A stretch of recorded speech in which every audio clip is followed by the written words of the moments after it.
It all sounds good until it doesn't. This is the story of the rise and fall of Elizabeth Holmes. Elizabeth Holmes, for so long, one of the golden children of Silicon Valley. Her company, Theranos, was revolutionizing not just the healthcare industry, it was going to revolutionize the world.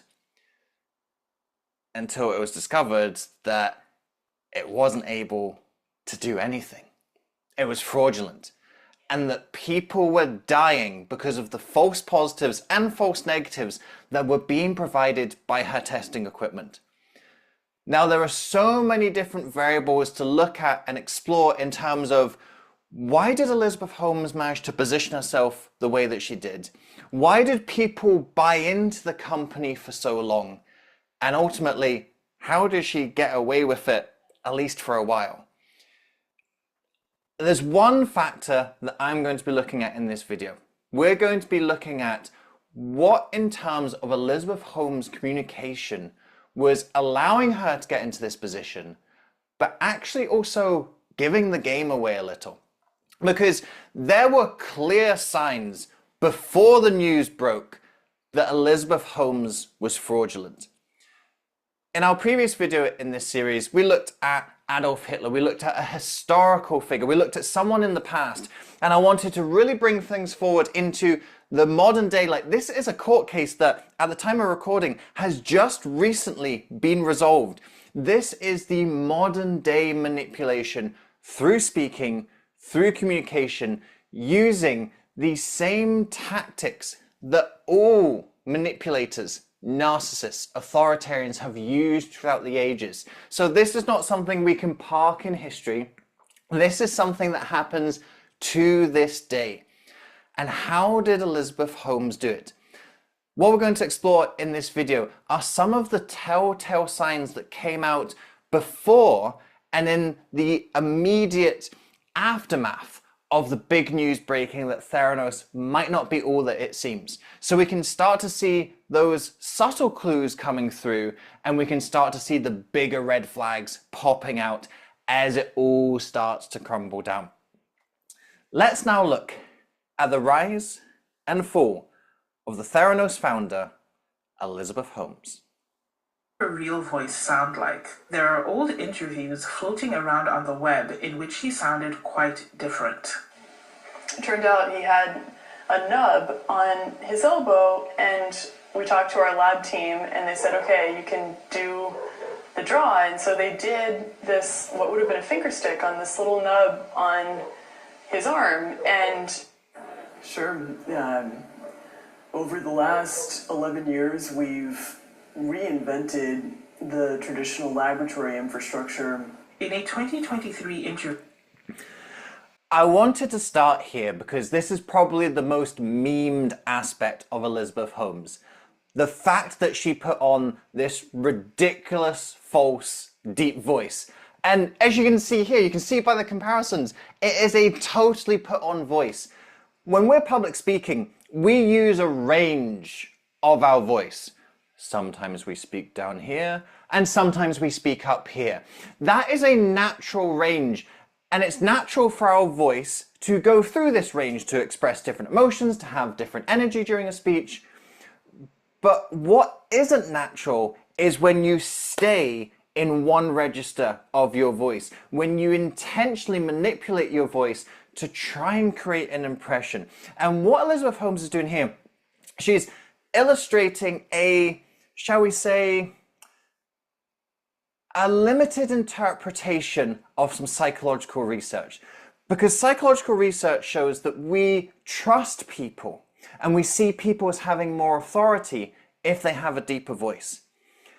And this is a very silly heuristic to base our judgment on, but unfortunately is what we do base our judgment on. If you go and look at political elections, if you look at certainly the presidential elections in the US, and actually a lot of just the general elections as well, what you find is that disproportionately, the candidate who is taller and has a deeper voice normally wins the election. Those are two really bad factors in which to base is this person right to run my county, to run my state, to run my country? But that's what we do. And I'm absolutely a beneficiary of this heuristic. I'm tall and I have a naturally deep voice, and that means that disproportionately people see me as someone who has more authority and more command and more influence. And it's a really rubbish heuristic to base things on. But if you know about this, then you might try to tap into it and manipulate it. And that's what Elizabeth Holmes was doing. She'd heard about this research and she went, right, okay, in order to be seen as more authoritative, after all, she is a woman in a male-dominated industry. She wanted herself to be seen to have that authority, seen to have that command, seen to have that leadership. When she started the company, she was very young, she was in her 20s. So she put on this false voice in order to try and tap into that. And so I wanted to come onto this for two reasons. First of all, is to recognize that you have a heuristic where you are more inclined to trust someone just because they sound like they know what they're talking about, rather than really taking that critical analysis of, well, do they actually know what they're talking about? So if you're looking at someone and they happen to be tall and they happen to have a deep voice, then maybe you should analyze a little bit more closely. Okay, is this person actually speaking sense? Or am I just falling into this heuristic because they sound like they're speaking sense? I'm making that assumption. So that's the first thing to watch out for, is don't trust someone just because they sound like they know what they're talking about, just because they're tapping in to that natural bias that we have. Critically analyze what they're saying a little bit more. Secondly, Elizabeth Holmes absolutely faked her voice.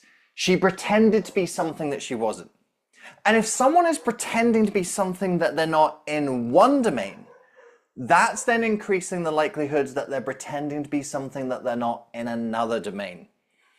And I know you might have a little bit of a defensiveness here, or a little bit of kind of analysis of going, well, okay, this is all good looking in hindsight, but you know what? She was young, she was a woman, maybe she had a little bit of imposter syndrome, maybe she was trying to overcome that.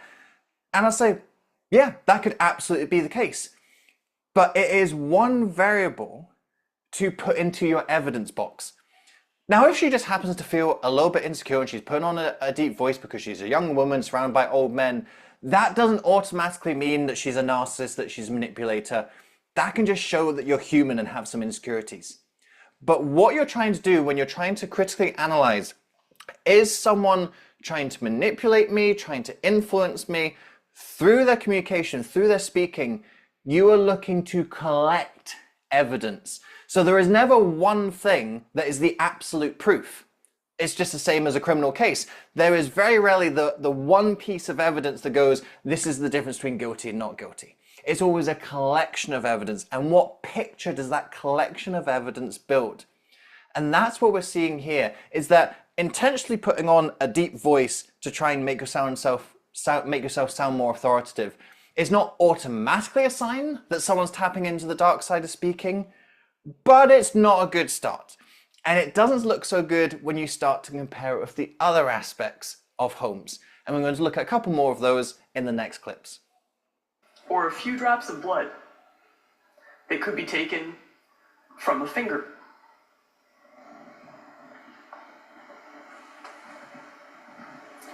And we've made it possible to eliminate the tubes and tubes of blood that traditionally have to be drawn from an arm, and replaced it with the nanotainer. We've made it possible for information. So this next clip is from Elizabeth Holmes' TED Talk. Again, she was this golden child, she was getting on the TED stage.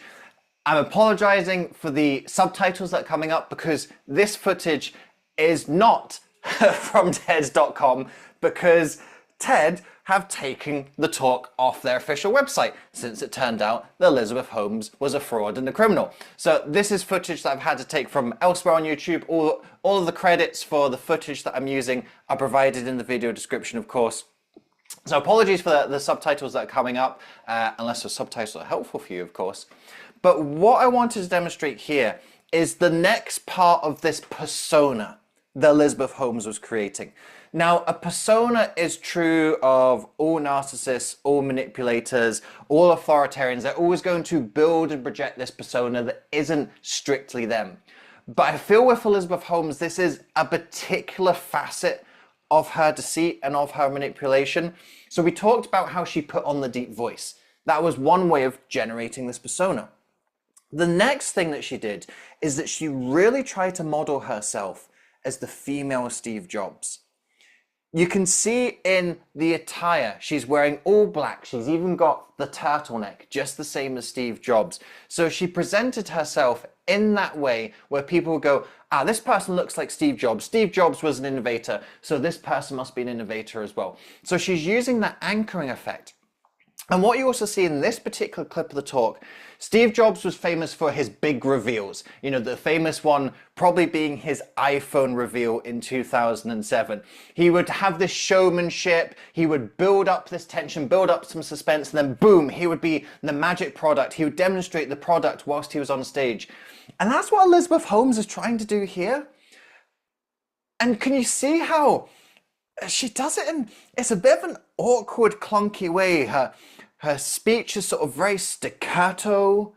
She speaks like this, and she demonstrates, and she's going in the pocket, but she's like fumbling around in the pocket for ages. And then we've got the kind of, it's a sort of very kind of jolty, wooden demonstration. And then here we go, the big reveal. Look, she's holding up that capsule as if she's holding up the iPhone. That's how she's seeing herself in her mind, and that's how she's trying to portray herself. Look at me, I'm the female Steve Jobs with my innovation, technology, and I want you to see me as this creative showman innovator. But the showmanship isn't really there, is it? And that's because Elizabeth Holmes is trying to be something that she's not. She doesn't have this punchy showmanship style that Steve Jobs had. But she's wearing all black, and she's taken a bit of technology out of her pocket. And through doing that, she's seeing that as being the same thing. That if I do that, that makes me Steve Jobs. But all you're seeing here is a poor imitation of Steve Jobs. Now again, harking back to what I was saying earlier on in the video. Someone trying to pay homage to someone trying to be seen as a famous figure or leader in an industry isn't automatically a sign that they're a bad person. Again, it comes back to that matter of insecurity. So she's on stage, she's a young female entrepreneur and innovator, and she goes, right, okay, if people go, I want people to take me seriously. You know who they did take seriously? They took Steve Jobs seriously. So maybe if I bring elements of Steve Jobs into my presentation, people are going to take me more seriously. So again, this is not a factor by itself. You're not looking at someone going, right, they're wearing a turtleneck, this must be a real piece of shit, right? So that's not the heuristic that we're using. But again, we're looking at this collection of evidence that Elizabeth Holmes is creating this persona. She's projecting this image of someone who she isn't. And that can be a bad sign. And in this example, it was a bad sign. It was a sign that Elizabeth Holmes was being deceitful about who she was, how she sounded, her personality, the type of person that she was. And that turned out that that deceit was bleeding into other areas of her business and her work. So this is just another block of evidence that we're putting into our evidence file and going, okay, if someone is faking their voice, if someone is dressing and acting as if they're someone else, I should be cautious around them. Because if they're trying so hard to project an image out into the world, what are they hiding behind that image? Now, a charitable version of what are they hiding behind that image is deep insecurity, and that's fine, we all have insecurities. A not so charitable image is, well, maybe there is something immoral, unethical, or illegal that is hiding behind this persona.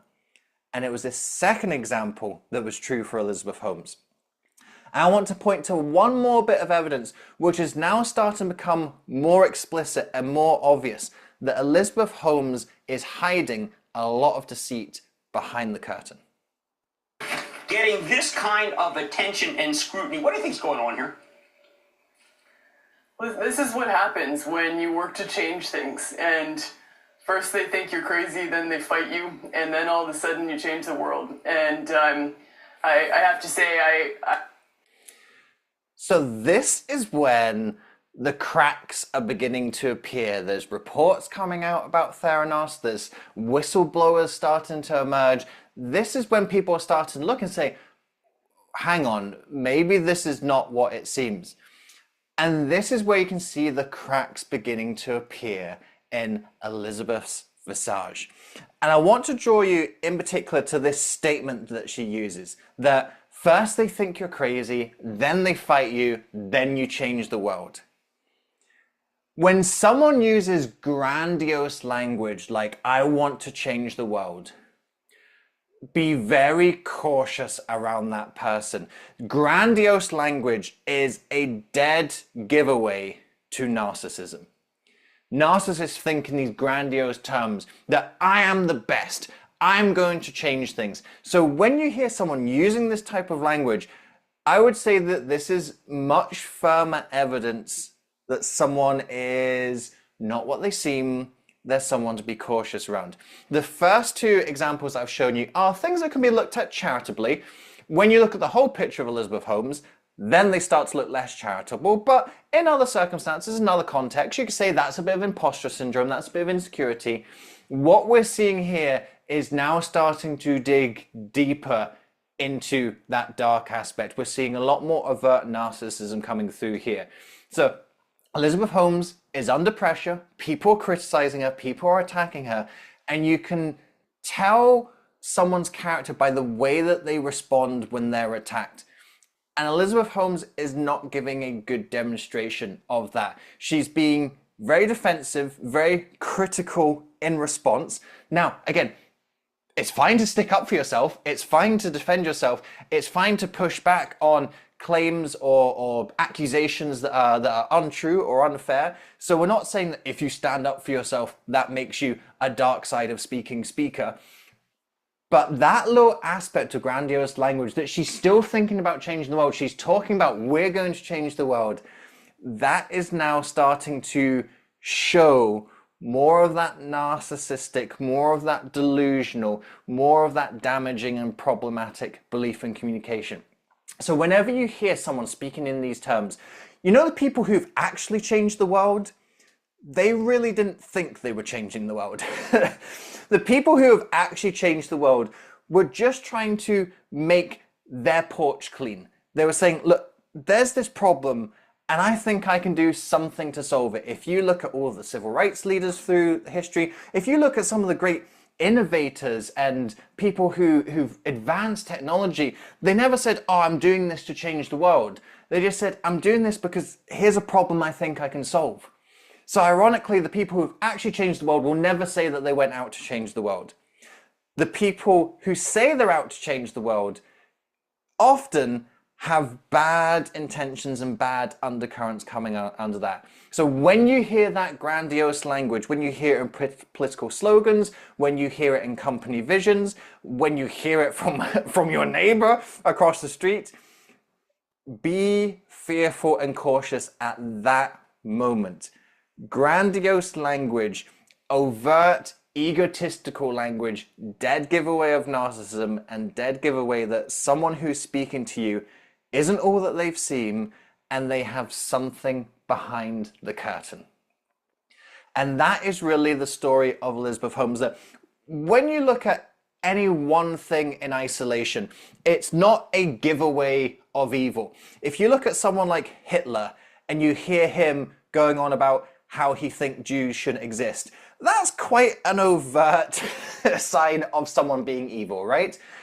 I wanted to look at Elizabeth Holmes next, firstly as a modern example, but firstly as someone who is more implicit in the way that they're engaging in dark communication, the way they're being deceitful, the way that they're being manipulative. Because Hitler is almost a caricature of evil, mahaha, I'm an arch villain. Elizabeth Holmes isn't. She isn't a caricature. She isn't an easy to spot, mahaha, I am an evil villain. It's much more subtle and implicit. And that can sometimes be a lot more dangerous because we don't spot it until the damage is already done, until thousands of people have taken dodgy tests, have made medical decisions, made life or death decisions based on incorrect output from those medical tests. And that's what happened in this case. Elizabeth Holmes doesn't have the same death toll on her hands as someone like Adolf Hitler, but she absolutely has a death toll on her hands.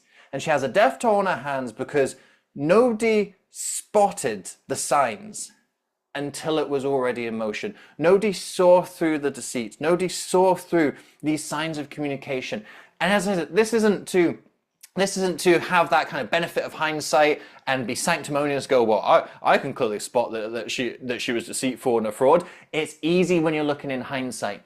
But what this video series is all about is to see these examples and try to prepare people better for the future. That when you start seeing these signs from people, it's not a sign to automatically detach and distrust them immediately. But it's definitely a sign to be more cautious. It's definitely a sign to start building your evidence book and going, okay, here are the different things that I'm spotting. One or two signs that I spot might have charitable explanations. If I'm starting to get a stack of observations, suddenly the charitable explanations become a lot harder to believe. That is the story of Elizabeth Holmes.